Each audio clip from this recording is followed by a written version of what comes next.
రథసప్తమి తరువాత వచ్చే రోజుని భీష్మ అష్టమిగా పిలుస్తారు. ఎందుకంటే భీష్ముడు అంపశయ్య మీద ప్రాణత్యాగం చేసిన రోజు ఇదే కనుక.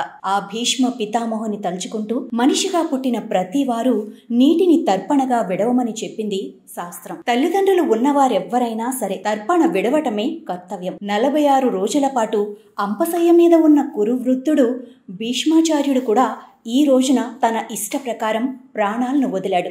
సాధారణంగా తండ్రి బతికి ఉన్నవారు తర్పణాలు ఇవ్వటానికి అర్హులు కారు. కానీ భీష్మ తర్పణం విషయంలో ఆ నియమాన్ని పాటించరు. అంతటి ప్రత్యేక స్థానం భీష్ముడికి ఉంది. అలాంటి మహిమాన్వితమైన రోజున సూర్యోదయమునకు ముందే అనగా 5 గంటలకు లేచి పూజా మందిరం ఇంటిని శుభ్రం చేయాలి.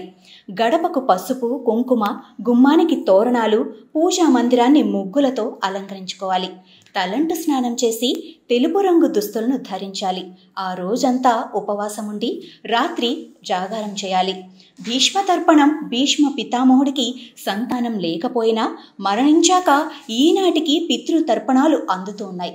అంతటి మహత్తరమైన వ్యక్తిగా భారత కథలో నిలిచిపోయిన మహోన్నతుడు భీష్మ పితామహుడు. ఈయనకు ఇంత మహత్యం సిద్ధించడానికి ఆయన గుణశీలాలే ప్రధాన కారణం. మహా తపస్వి అయిన భీష్ముడు పితృభక్తికి, ఇచ్చిన మాట నిలబెట్టుకోవటానికి, శౌర్య సంపదకు ఓ గొప్ప ఉదాహరణ. అంతేకాదు ఈయన అపారమైన శాస్త్ర విజ్ఞానాన్ని, ధర్మతత్వాన్ని, పరమాత్మ తత్వాన్ని కూడా చక్కగా అవగతం చేసుకున్నాడు.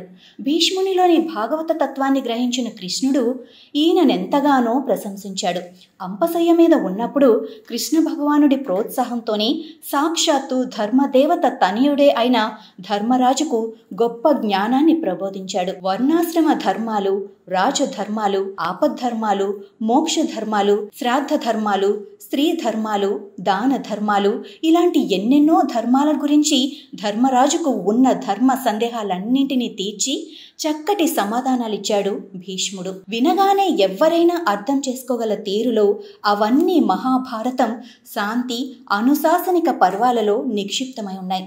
ఆ కథలను ధర్మరాజుకు చెబుతున్న సమయంలో వ్యాసుడు లాంటి గొప్ప గొప్ప ఋషులు కూడా మంత్రముగ్ధులైనట్లు వింటూ ఉండేవారు. కృష్ణతత్వాన్ని బాగా అవగతం చేసుకున్నవాడు కనుకనే కృష్ణుని గొప్పతనాన్ని గురించి దుర్యోధనునికి సైతం చెప్పగలిగాడు.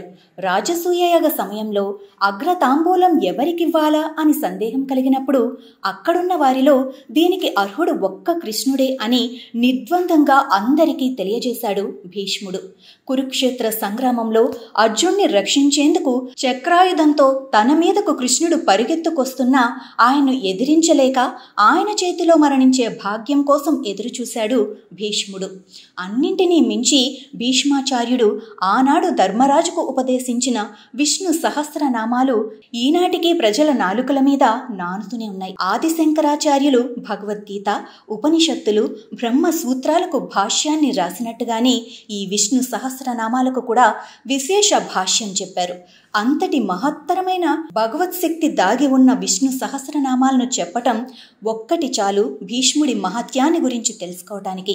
భీష్మ పితామహుడు ఇలా భక్తి, జ్ఞాన తదితరాలలో గొప్ప కృషి చేసినందువల్లనే ఈనాటికి అందరికీ ఆయన మార్గదర్శకుడిగా నిలుస్తున్నాడు. సంతానం లేకపోయినా అన్నిటికంటే మించిన విశేషం ఏమిటంటే ఆయన వివాహం చేసుకోలేదు, పిల్లలు లేరు. కానీ ఇలా అపుత్రకుడిగా మరణించినప్పటికీ సంప్రదాయాన్ని పాటించే వారంతా తమ పితృలకు పితృతర్పణాలను ఇచ్చేటప్పుడు భీష్మ పితామహుడికి కూడా తర్పణాలు అర్పిస్తూ ఉంటారు. అందరికీ అలా ఆయన పితామహుడు అనగా తాత లాంటి వాడయ్యాడు. ఇంతటి గొప్పతనం కేవలం ఆయన ప్రతిజ్ఞ, పాలన, పితృభక్తి, సశ్శీల సంపద వలనే లభించాయి. భీష్మాచార్యుడు అందరికీ ఆదర్శప్రాయుడిగా, మార్గదర్శకుడిగా నిలుస్తున్నాడు. భీష్మాష్టమి నాడు తర్పణం చేసినట్లయితే సంవత్సర కాలంలో చేసిన పాపాలన్నీ నాశనమవుతాయని చెప్పబడింది. తర్పణం ఈ క్రింది మంత్రముతో ఇవ్వవలెను. భయాగ్రపద్య గోత్రాయ సంకృత్య ప్రవరాయ చ గంగా పుత్రాయ భీష్మాయ ఆజన్మ బ్రహ్మచారిణే అపుత్రాయ బలం దర్శినమో భీష్మాయ వర్ణనే భీష్మ శాంత నవో వీర సత్యవాది జితేంద్రియం అభివర్భిపవాప్నోతు పుత్ర పౌత్రోచితాం క్రియాం. అపసవ్యముగా తర్పణమిచ్చి ఆచనము చేసి సవ్యముగా ఆర్ఘ్యమియవలను. వసునామవతారాయ శాంతనోరాత్మజాయ చ ఆర్ఘ్యం దదామి భీష్మ అబాల్య బ్రహ్మచారినే. ఈ తర్పణం జీవ పితృకులు కూడా చేయవచ్చును.